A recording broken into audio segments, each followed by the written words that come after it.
This is a simplified drawing of a CDI, capacitor discharge ignition.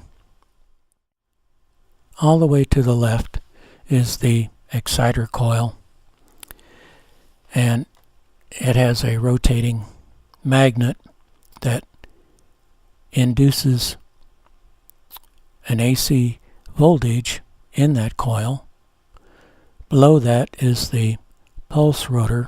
It has one magnet, and it induces a voltage in the trigger coil. Now the rotation of these will depend on the requirements of the motor, and I chose a rotation pattern strictly for demonstration purposes. Up and a little bit to the right is the ignition stop switch. When that's closed, it basically shorts out the voltage that would charge the capacitor. To the right of that is the diode, D1. That diode is the one that lets the voltage through that charges the capacitor to the right. And between those two is the SCR. That is the solid state device that triggers the discharge of the capacitor, which then produces a spark. And that happens when the gate gets a signal from the trigger. To the right of the capacitor is the ignition coil and spark plug. Now the magnets have rotated and has induced a voltage in the exciter coil with this polarity, negative on the bottom, positive on the top. And when that happens, D1 will conduct. And here you can see the charge path for the capacitor. When the magnet continues to rotate, we don't have any current, but notice that the capacitor is still charged. And when the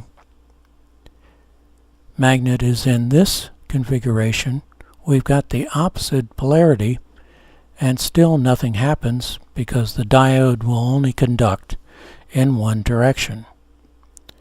And as we continue and get to another south pole, we have the polarity again, negative on the bottom and positive on the top, and D1 conducts, and we get a little more voltage in that capacitor. And again, we don't have anything until we get to another south pole.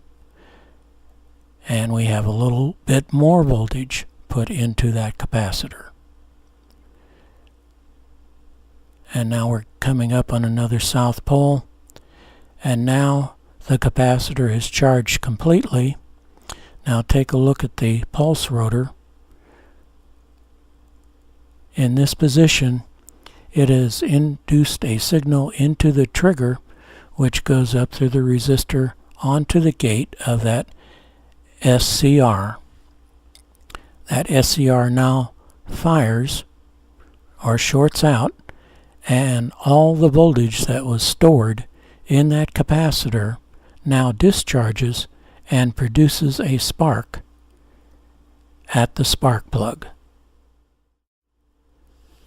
Now the capacitor has started charging again, and the voltage and current that is going through the primary of that ignition coil is low enough that it will not produce a spark, but it is enough to start charging the capacitor. I'm going to let this run for a while so you can see the sequence a few times.